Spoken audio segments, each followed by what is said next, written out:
بسم اللہ الرحمن الرحیم۔ ناظرین السلام علیکم ورحمۃ اللہ۔ ناظرین، آج ہم حضرت عمار بن یاسر رضی اللہ تعالیٰ عنہ آپ کے متعلق گفتگو کریں گے۔ ناظرین، عمار بن یاسر جلیل القدر صحابی رسول صلی اللہ علیہ وآلہ وسلم تھے۔ عمار بن یاسر رضی اللہ تعالیٰ عنہ قدیم الاسلام اور مہاجرین اولین میں سے ہیں، اور یہ ان مصیبت زدہ صحابیوں میں سے ہیں جن کو کفار مکہ نے اس قدر ایذائیں دیں کہ جنہیں سوچ کر بدن کے رونگٹے کھڑے ہو جاتے ہیں۔ ظالموں نے ان کو جلتی ہوئی آگ پر لٹایا، چنانچہ یہ دہکتی ہوئی آگ کے کوئلوں پر پیٹھ کے بل لیٹے رہتے تھے، اور جب حضور اقدس صلی اللہ علیہ وآلہ وسلم ان کے پاس سے گزرتے اور یہ آپ کو یا رسول اللہ صلی اللہ علیہ وآلہ وسلم کہہ کر پکارتے تو آپ ان کے لیے اس طرح آگ سے فرمایا کرتے تھے، جس کا ترجمہ ہے یعنی اے آگ، تو عمار پر اسی طرح ٹھنڈی اور سلامتی والی بن جا جس طرح تو حضرت ابراہیم علیہ السلام کے لیے ٹھنڈی اور سلامتی والی بن گئی تھی۔ ناظرین، آپ کی والدہ ماجدہ حضرت بی بی سمیہ رضی اللہ تعالیٰ عنہا کو اسلام قبول کرنے کی وجہ سے ابو جہل نے بہت ستایا، یہاں تک کہ ان کی ناف کے نیچے نیزہ مار دیا، جس سے ان کی روح پرواز کر گئی، اور عہد اسلام میں سب سے پہلے یہ شہادت سے سرفراز ہو گئیں۔ ناظرین، حضور نبی اکرم صلی اللہ علیہ وآلہ وسلم حضرت عمار رضی اللہ تعالیٰ عنہ کو طیب و مطیب کے لقب سے پکارا کرتے تھے۔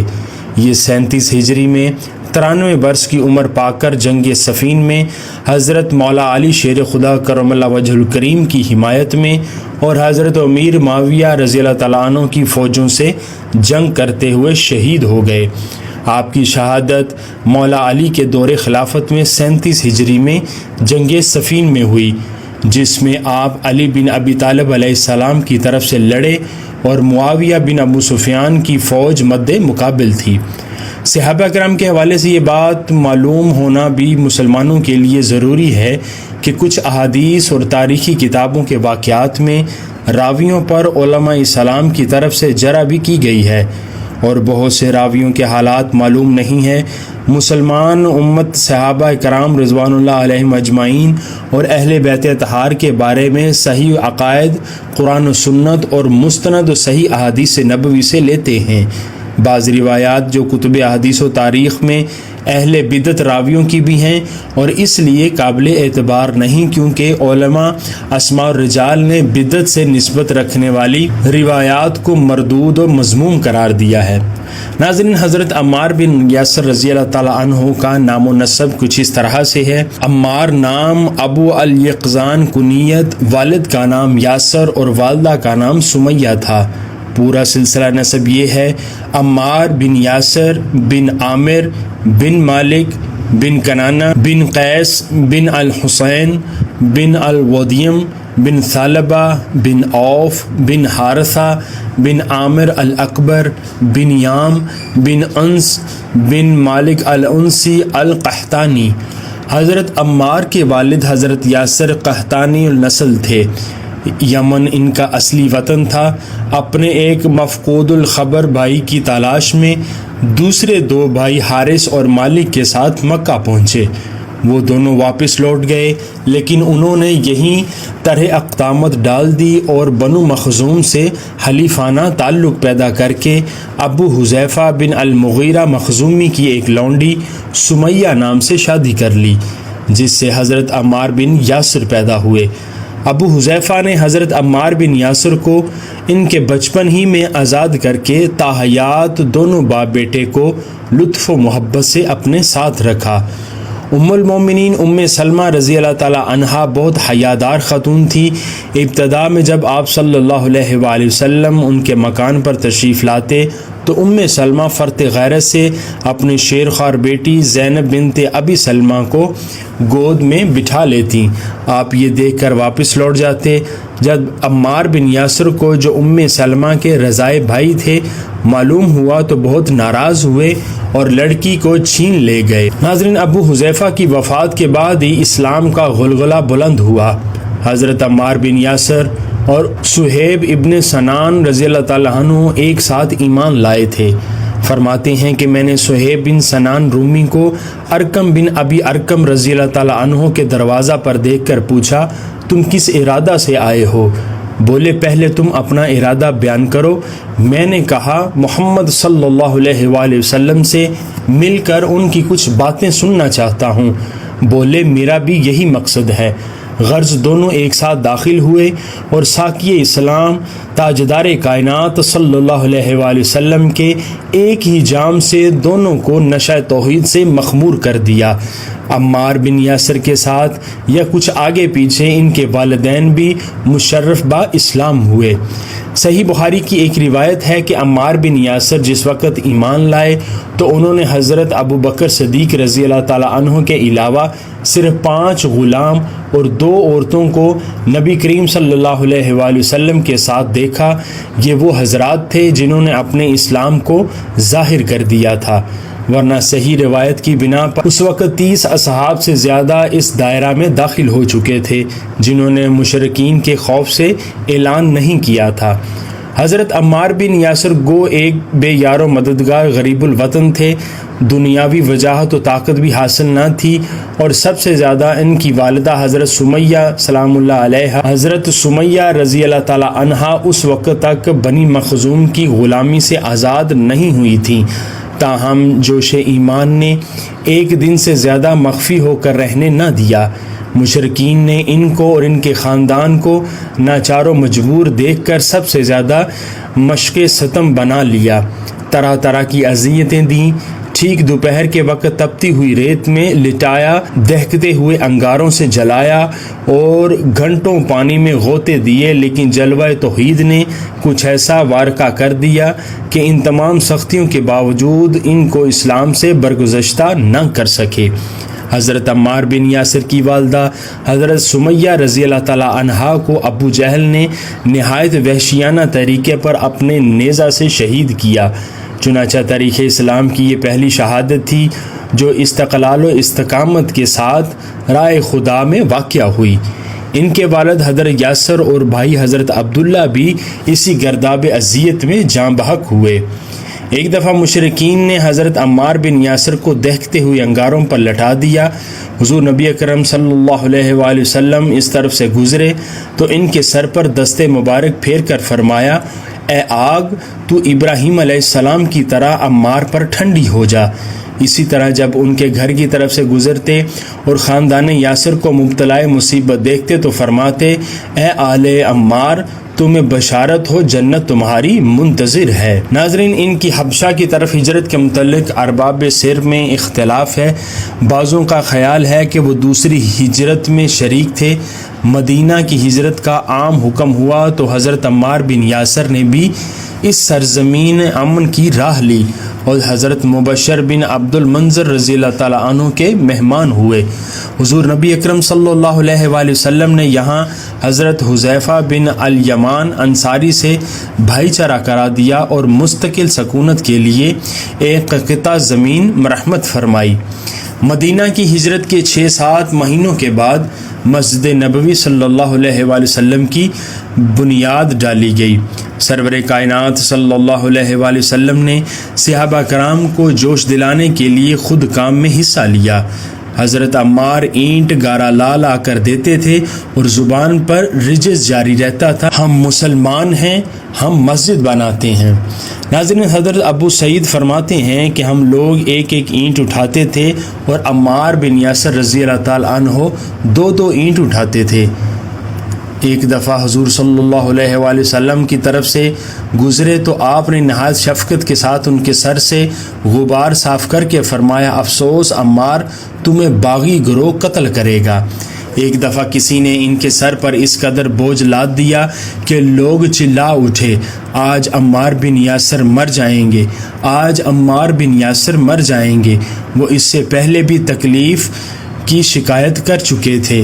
حضور نبی اکرم صلی اللہ علیہ وآلہ وسلم نے سنا تو کچھ اینٹیں اتار کر پھینک دیں اور فرمایا، افسوس ابن سمیہ، تمہیں گروہ باغی قتل کر دے گا۔ غزوہ بدر سے غزوہ تبوک تک جس قدر اہم مارکے پیش آئے، سب میں وہ جاں بازی شجاعت کے ساتھ حضرت خیر الانام تاجدار کائنات صلی اللہ علیہ وآلہ وسلم کے ہم رکاب رہے۔ عہد صدیقی کے اکثر خونریز جنگوں میں بھی خوب داد شجاعت دی۔ حضرت عبداللہ بن عمر فرماتے ہیں کہ یمامہ کی جنگ میں ان کا ایک کان شہید ہو گیا جو سامنے ہی زمین پر پھڑک رہا تھا، لیکن وہ بے پرواہی کے ساتھ حملے پر حملے کر رہے تھے اور جس طرف رخ کرتے تھے صفیں کی صفیں تا بالا کر دیتے تھے۔ ایک دفعہ مسلمانوں کے پاؤں پیچھے پڑنے لگے، انہوں نے ایک بلند چٹان پر کھڑے ہو کر للکارا، اے گروہ مسلمانان، کیا جنت سے بھاگ رہے ہو؟ میں عمار بن یاسر ہوں، آؤ میرے پاس آؤ۔ اس صدا نے سحر کا کام کیا اور جنت کے شیدائی یکا یک سنبھل کر ٹوٹ پڑے۔ حضرت عثمان رضی اللہ تعالیٰ عنہ کی شہادت کے بعد خلافت کا بارے گرا حضرت مولا علی شیر خدا کرم اللہ وجہ الکریم کے سر ڈالا گیا۔ حضرت عمار بن یاسر کو ان سے جو خاص انس و خلوص تھا، اس کے لحاظ سے تمام مہمات امور میں وہ ان کے دست و بازو ثابت ہوئے۔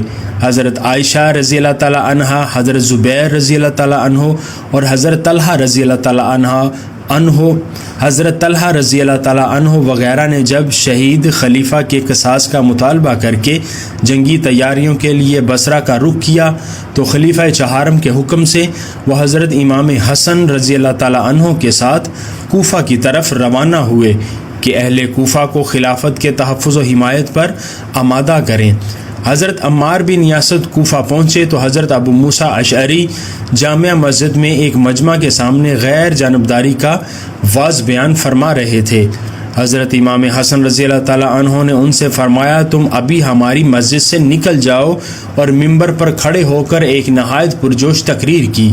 حضرت عمار بن یاسر بھی ان کے ساتھ ممبر پر چڑھ گئے اور تقریر کرتے ہوئے فرمایا، صاحبو، بے شک میں جانتا ہوں کہ ام المومنین حضرت عائشہ صدیقہ رضی اللہ تعالیٰ عنہا دنیا اور آخرت میں تاجدار کائنات صلی اللہ علیہ وآلہ وسلم کی حرم محترم ہیں، لیکن اس وقت خدا تمہاری آزمائش کر رہا ہے کہ تم اس کی فرما برداری کرتے ہو یا عائشہ رضی اللہ تعالیٰ عنہا کا ساتھ دیتے ہو۔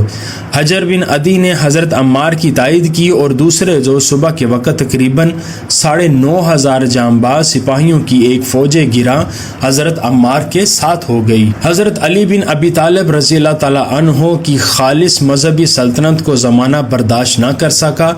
آپ کے خلاف بنی امیہ اور بہت سے وہ لوگ کھڑے ہو گئے جنہیں آپ کی مذہبی حکومت میں اپنے اقتدار کے زائل ہونے کا خطرہ تھا۔ آپ نے ان سب سے مقابلہ کرنا اپنا فرض سمجھا۔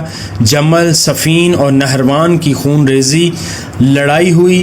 جنگ صفین جولائی 657 عیسوی میں مسلمانوں کے خلیفہ مولا علی شیر خدا کرم اللہ وجہ الکریم اور شام کے باغی گورنر معاویہ بن ابو سفیان کے درمیان میں ہوئی۔ یہ جنگ دریائے فرات کے کنارے اس علاقے میں ہوئی جو اب ملک شام میں شامل ہے۔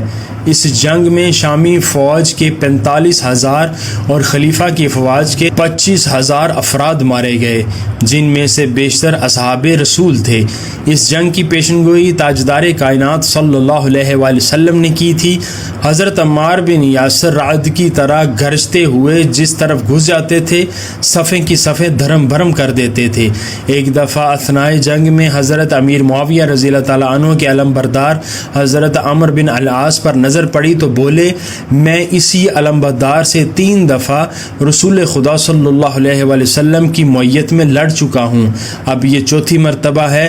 خدا کی قسم اگر وہ ہم کو شکست دیتے ہوئے مقام ہجر تک بھی پسپا کر دیں، جب بھی میں یہی سمجھوں گا کہ ہم لوگ حق پر ہیں اور وہ غلطی پر۔ ناظرین، ایک روز شام کے وقت جب آفتاب غروب ہو رہا تھا اور جنگ پورے زور کے ساتھ جاری تھی، حضرت عمار بن یاسر رضی اللہ تعالیٰ عنہ دودھ کے چند گھونٹ حلق سے فرو کر کے بولے، رسول خدا صلی اللہ علیہ وآلہ وسلم نے مجھ سے فرمایا ہے کہ دودھ کا یہ گھونٹ تیرے لیے دنیا کا آخری توشہ ہے، اور کہتے ہوئے غنیم کی صف میں گھس گئے کہ آج میں اپنے دوستوں سے ملوں گا، آج میں محمد صلی اللہ علیہ وآلہ وسلم اور ان کے گروہ سے ملوں گا۔ کچھ ایسے عزم و استقلال سے حملہ آور ہوئے تھے، جس طرف نکل گئے پورے کا پورا صاف ہو گیا اور جس پر وار کیا ڈھیر ہو کر رہ گیا۔ اسی حالت میں ابن الغادیہ کے نیزے نے ان کو مجروح کر کے زمین پر گرا دیا اور ایک دوسرے شامی نے بڑھ کر سر تن سے جدا کر دیا۔ دونوں قاتل جکڑے ہوئے امیر معاویہ رضی اللہ تعالیٰ عنہ کے دربار میں پہنچے، کیونکہ ان میں ہر ایک اس کارنامے کو اپنی طرف منسوب کرتا تھا۔ عمرو بن العاص حاضر دربار تھے۔ انہوں نے کہا، خدا کی قسم یہ دونوں جہنم کے لیے جھگڑ رہے ہیں۔ امیر معاویہ نے برہم ہو کر کہا، عمرو تمہاری یہ کیا حالت ہے؟ جو لوگ ہمارے لیے اپنی جانیں قربان کر رہے ہیں ان کو ایسا کہتے ہو؟ بولے، خدا کی قسم ایسا ہی ہے، کاش آج سے 20 برس پہلے مجھے موت آ گئی ہوتی۔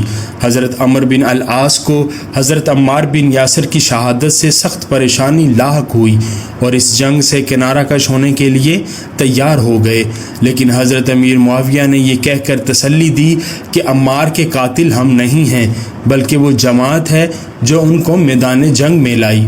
حضرت عمار بن یاسر کی شہادت سے در حقیقت حق و ناحق کا فیصلہ ہو گیا۔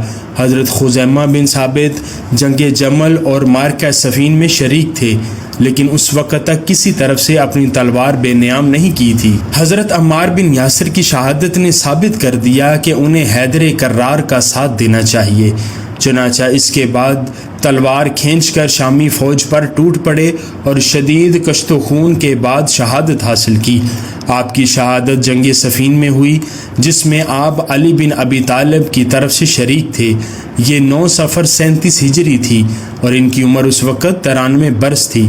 بعض نے 91 اور بعض نے 92 سال ذکر کیا ہے۔ عمار بن یاسر بن عامر رضی اللہ تعالیٰ عنہ کی شہادت کے بعد مولا علی شیر خدا نے آپ کی نماز جنازہ پڑھائی۔ مولا علی شیر خدا نے جب اپنے مونس و جانثار کی شہادت کی خبر سنی تو آہ سرد کھینچ کر فرمایا، خدا نے عمار بن یاسر پر رحم کیا۔ جس دن اسلام لائے خدا نے رحم کیا، جس دن شہید ہوئے اور خدا ان پر رحم کرے گا جس دن زندہ اٹھائے جائیں گے۔ میں نے ان کو اس وقت رسول اللہ صلی اللہ علیہ وآلہ وسلم کے ساتھ دیکھا تھا جبکہ صرف 4 یا 5 صحابہ کو اعلان ایمان کی توفیق عطا ہوئی تھی۔ قدیم صحابہ میں سے کوئی بھی ان کی مغفرت میں شک نہیں کر سکتا۔ عمار اور حق لازم و ملزوم تھے، اس لیے ان کا قاتل یقینی جہنمی ہوگا۔ اس کے بعد تجہیز و تکفین کا حکم دیا۔